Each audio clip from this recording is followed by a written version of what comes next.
बिस्मिल्लाहिर्रहमानिर्रहीम।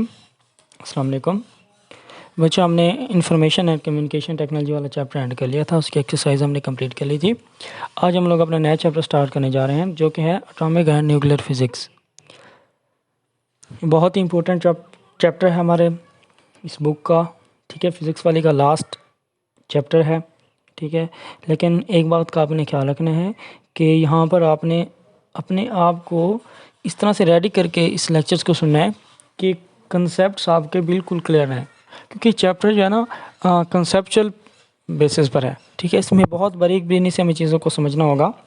कुछ चीज़ें ऐसी होती हैं कि जब बस रीड करते हैं हमें इजीली समझ आ जाती हैं। इसमें रीड करने से ही काम नहीं बनेगा, हमें बहुत क्लियरली देखना पड़ेगा। ठीक है, तो सबसे पहला टॉपिक है हमारा एटम एंड एटॉमिक न्यूक्लियस। बच्चों, वैसे तो एटम और एटम के न्यूक्लियस के बारे में हमने पहले पढ़ा हुआ है पिछली क्लासेस में, केमिस्ट्री में भी हम लोग ये पढ़ते हैं, लेकिन आपको पता है कि फ़िज़िक्स अपने लिहाज से चीज़ों को थोड़ा सा ना बताती है, तो यहाँ पर हम इसको फ़िज़िक्स के लिहाज से पढ़ेंगे। सबसे पहले हमें एटम के बारे में पता होना चाहिए कि मॉडल किसने पेश किया था और ये सब कुछ। Rutherford discovered that the positive charge in an atom is concentrated in small reason called nucleus. Rutherford का जो मशहूर एक जो है एक्सपेरिमेंट है, जो आपने पढ़ा होगा गोल्ड फॉयल वाला, जिसमें उसने पार्टिकल्स की बम्बार्डमेंट करवाई और कुछ पार्टिकल्स जो है वो डिफरेंट पाथ्स पर गए और कुछ वापस आ गया। तो उससे उसको पता चला कि एटम के दरमियान में एक रीजन है जिसे न्यूक्लियस कहते हैं। उसने न्यूक्लियस का नाम दे दिया। The nucleus contains proton and neutrons which are collectively called nucleon. Proton और न्यूट्रॉन होते हैं जिनको मिलकर हम क्या कहते हैं, न्यूक्लियन कहते हैं। Atoms also contain electrons which revolve in nearly circular orbits about the positively charge nucleus. अच्छा, अब इलेक्ट्रॉन्स भी होते हैं जो कि न्यूक्लियस के बाहर, ठीक है, पॉजिटिवली चार्ज न्यूक्लियस के बाहर रिवॉल्व करते हैं। अच्छा, अब यहाँ से आपको एक बात ध्यान में रहनी चाहिए कि न्यूक्लियॉन्स में इलेक्ट्रॉन्स नहीं आएंगे। अच्छा, और the simplest atom is that of hydrogen nucleus of which is a single proton. उसका न्यूक्लियस सिर्फ एक प्रोटॉन पर मुश्तमिल है, न्यूट्रॉन है ही नहीं। सबसे जो सिंपलेस्ट कुदरती तौर पर पाया जाने वाला जो एटम है वो हाइड्रोजन का है। उसके जो है एक ही प्रोटॉन है न्यूक्लियस में और बाहर एक इलेक्ट्रॉन घूम रहा है। वैसे तो उसके डिफरेंट आइसोटोप्स भी हैं, उनके बारे में भी हम पढ़ेंगे। अच्छा, अब जिस जगह से हमें ये पता चला कि रदरफोर्ड ने जो है न्यूक्लियस इन्वेंट किया। न्यूक्लियस में क्या होता है, प्रोटॉन न्यूट्रॉन इलेक्ट्रॉन न्यूक्लियस के बाहर घूम रहे होते हैं नियरली सर्कुलर ऑर्बिट्स में। ठीक है, कंप्लीट सर्कल्स नहीं होते, ओवल शेप होते हैं ये वाले। ठीक है, तो उसमें घूम रहे होते हैं और डिफरेंट ये होते हैं ऑर्बिट्स, सब में घूम रहे होते हैं। Describing an element. अच्छा, अब ये तो हमने एटम के बारे में पढ़ लिया, वैसे भी आपको एटम्स के बारे में कुछ चीज़ें पता है। अब हम किसी एलिमेंट को डिस्क्राइब करने के तरीके को पढ़ेंगे। मसलन अब मैंने एक एलिमेंट के बारे में बताना है, तो उसको मैं क्या क्या लिखूँ कि वो कंप्लीट डिस्क्राइब हो जाएगा एक सिंबल की शेप में। We can describe an element with respect to its nucleus and use the following quantities.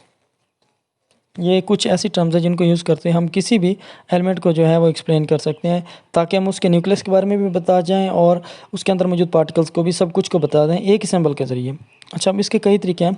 The atomic number Z is equal to number of protons in the nucleus. ठीक है, अब atomic number Z जो है वो protons के equal है। ये बात आपको याद रहनी चाहिए। फ़र्ज़ करें किसी भी एलिमेंट के अंदर 10 हैं प्रोटॉन्स, उसका एटॉमिक नंबर Z कितना होगा, 10 होगा। Neutron number N is equal to number of neutron. Nucleus के अंदर 15 न्यूट्रॉन्स हैं फ़र्ज़ करें, उसका न्यूट्रॉन नंबर कितना होगा, N। अच्छा, अब एटॉमिक नंबर क्या है, वो न्यूट्रॉन और प्रोटॉन दोनों के मिलने से बनता है। ठीक है, it is the sum of the protons plus neutrons in the nucleus. A is equal to Z plus N। इसको हम मैस नंबर भी कहते हैं। मैस नंबर क्यों कहते हैं, एटॉमिक मैस नंबर या एटॉमिक नंबर अकेला। मैस नंबर इसलिए कहते हैं क्योंकि एटम का ना बच्चों तकरीबन 99% मैस जो है ना वो न्यूक्लियस की वजह से होता है।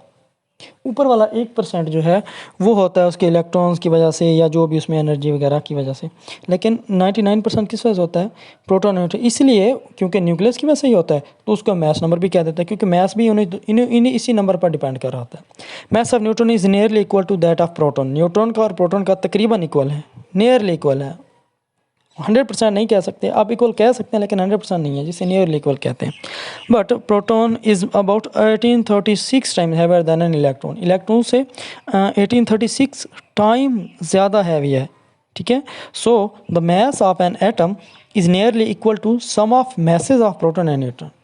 Generally an atom is represented by symbol XAZ। ऊपर क्या लिखना है हमने, A। Atomic mass number, neutron proton दोनों, और नीचे Z यानी कि सिर्फ प्रोटॉन, ऊपर दोनों को मिलाकर और नीचे सिर्फ प्रोटॉन को, ठीक है। ओके, अब ये एटम की शेप से भी हम देख लेते हैं बेटो। ये बच्चा ये जो है ना बच्चों, एक इमेजिनरी है, ये एक्चुअल शेप इस तरह नहीं है, ठीक है। मसलन ऑर्बिट्स जो है वो सर्कुलर 100% सर्कुलर नहीं है, लेकिन हम जब डिमॉन्स्ट्रेट करने लगते हैं तो उसको इस तरह देख सकते हैं। प्रोटॉन और न्यूट्रॉन होते हैं न्यूक्लियस के अंदर, ठीक है। उसके बाद ऑर्बिट्स हैं, ऑर्बिट्स में फिर हमने इलेक्ट्रॉन्स को जो है वो देखा है कि अरेंज्ड हुए हैं, प्रोटॉन न्यूट्रॉन इलेक्ट्रॉन्स। पता चल गया आपको एटम की शेप जो है, बेसिक शेप किस तरह होती है। तो न्यूक्लियस ऑफ एटम जो है वो इस तरह कंसिस्ट करता है प्रोटॉन पर और न्यूट्रॉन पर। लेकिन इलेक्ट्रॉन को कभी भी आपने न्यूक्लियस के अंदर डिस्कस नहीं करना, वो न्यूक्लियस नहीं है। न्यूक्लियस सिर्फ वो चीज़ें होती हैं जो न्यूक्लियस के अंदर मौजूद हो। बाहर जो चीज़ें हैं वो फिर एटम के पार्टिकल्स तो कहलाएंगे, लेकिन उनको न्यूक्लियो नहीं कहेंगे, और बाहर वैसे भी सिर्फ इलेक्ट्रॉन्स ही होते हैं।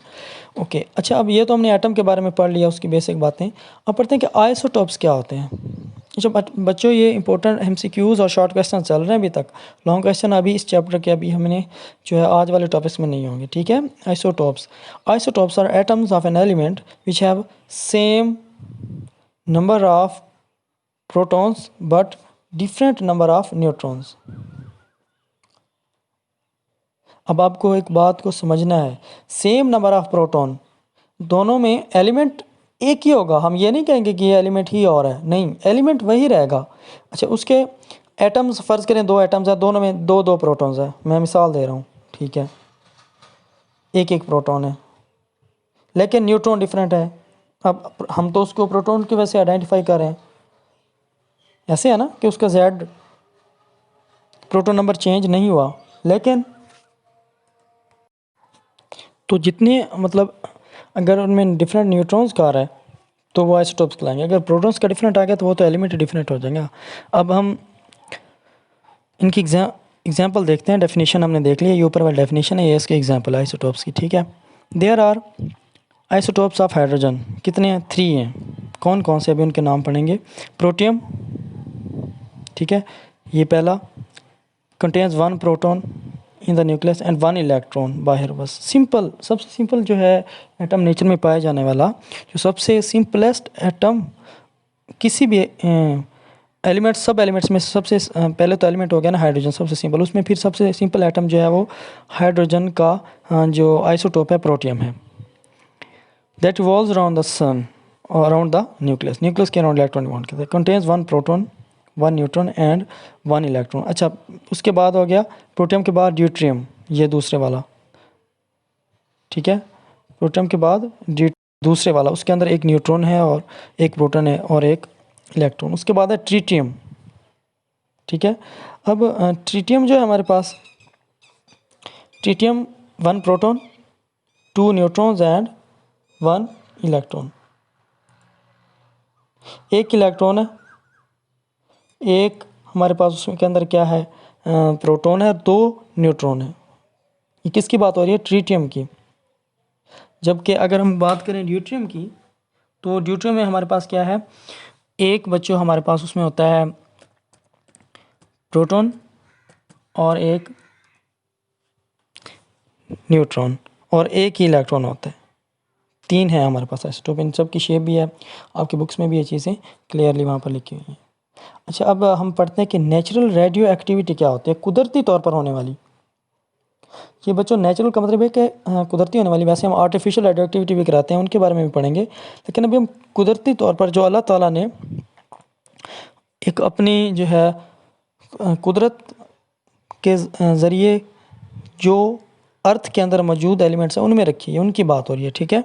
1896 Becquerel accidentally discovered that uranium salt crystals emit an invisible radiation that can darken a photographic plate। अभी डेफिनेशन की तरफ भी आते हैं, पहले ये थोड़ी सी थ्योरी से हम समझ लें कि होता क्या है, जिसको अब हम डेफिनेशन में पढ़ेंगे।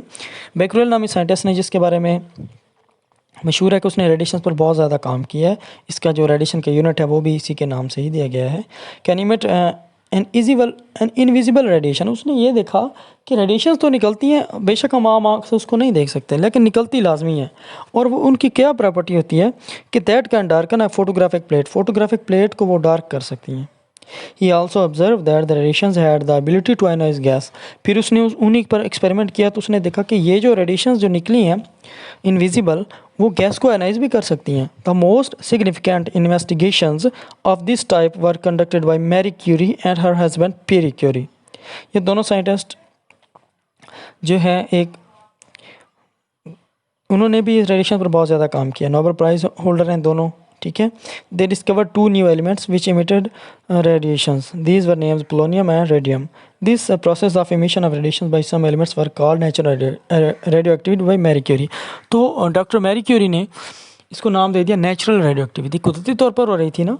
अच्छा, अब होता क्या है, कुछ ऐसे रेडिएशन निकलती हैं कुछ ख़ास एलिमेंट्स में से जो कि फोटोग्राफिक प्लेट को क्या कर देती हैं, थोड़ा सा डार्क कर देती, धुंधला कर देती हैं. इसके अलावा वो गैस को भी आयनाइज कर देती हैं. अब ये प्रोसेस क्या कहलाएगा, नेचुरल रेडियो एक्टिविटी. अब ये खुद कार है, खुद ब खुद होता है ना. तो the spontaneous emission of radiations by unstable nuclei. अब रेडिएशंस वही न्यूक्लियाई निकालते हैं जो अनस्टेबल है. स्टेबल न्यूक्लियाई कभी नहीं निकालेंगे. स्टेबल और अनस्टेबल की पहचान भी हमें अभी पता चल जाएगी. Is called natural radioactivity and the elements which emit such radiations are called radioactive elements. यहाँ पर 2 डेफिनेशंस हैं, रेडियो एक्टिव एलिमेंट्स की और रेडियो एक्टिविटी की, नेचुरल रेडियो एक्टिविटी की. अच्छा, अनस्टेबल होने के लिए क्या कंडीशन है बच्चों? जिनका एटॉमिक मास नंबर 80 से ज़्यादा हो या 82 से ज़्यादा, कुछ बुक्स में लिखा होता, कुछ में 80. इससे ज़्यादा वाला जो भी एलिमेंट है वो रेडियो एक्टिविटी करेगा. हाँ, लेकिन जो 80 से ऊपर वाले हैं वो बहुत कम करते हैं. लेकिन जो 252 तक पहुंच जाते हैं, 282 तक, उससे बड़े हो जाते हैं, जिस तरह यूरेनियम वगैरह, पोलोनियम, रेडियम. ठीक है. ये क्या करते हैं, ये ज़्यादा जो इनके न्यूक्लियस हैवी होते हैं और ये ज़्यादा रेडिएशन इमिट करते हैं. लेकिन 80 से ऊपर ही रेडिएशन स्टार्ट हो जाती है, 82 ऊपर. ठीक है. लेकिन वो कम होती हैं. अब जितना ज़्यादा होता जाएगा उसका एटॉमिक मास नंबर, उतनी ज़्यादा जो है वो रेडिएशन की जो एबिलिटी वो बढ़ती जाएगी.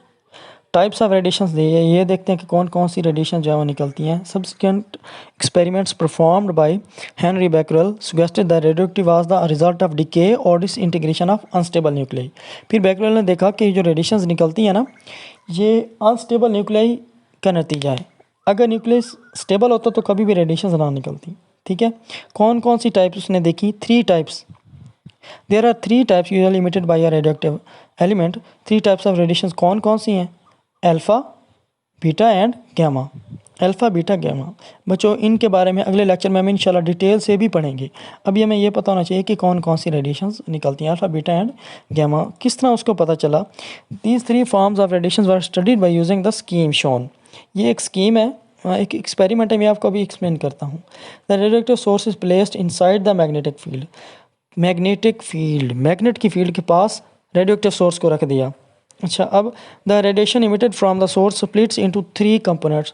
जो रेडिएशन निकली आगे फोटोग्राफर प्लेट पर 3 जगहों पर जाकर लगी, 3 मुख्तलिफ जगहों पर. ठीक है. और 3 कौन कौन सी थी? Alpha, beta and gamma. अच्छा, अल्फ़ा बीटा जो है वो बैंड हो गई एक दूसरे के अपोजिट, मतलब दोनों पर चार्ज भी है और है भी एक दूसरे के अपोजिट, क्योंकि फील्ड ने दोनों चार्जेस वाले पार्टिकल पर इफेक्ट किया. लेकिन दोनों एक तरह के होते तो एक ही साइड पर जाते हैं, डिफरेंट टाइप के हैं तो डिफरेंट साइड पर जा रहे हैं. In the magnetic field while alpha जो gamma radiation do not change its direction. Gamma जो है वो ऊपर चली गई. यहाँ से एक छोटी सी बात हमें पता चला, गैमा पर चार्ज नहीं होता. ठीक है. अच्छा, अब इससे हम नेक्स्ट लेक्चर में पढ़ेंगे इसी जो तीनों पार्टिकल्स को डिटेल से कि किस तरह वाले हैं और जो है इनकी प्रॉपर्टीज़ क्या हैं. आज का हमारा लेक्चर यहाँ पर एंड होता है. अच्छा बच्चों, अब ये जो नेचुरल रेडियो एक्टिविटी है, इसको लॉन्ग क्वेश्चन इस पर आ सकता है, आइसोटोप में शॉर्ट हो सकता है और ऊपर वाले भी सारी चीज़ें शॉर्ट में हो सकती हैं. आपने ये डायग्राम्स वगैरह आइसोटोप वाली बनाना सीख लेना है. ठीक है. इस डायग्राम को समझ लेना है. ठीक है.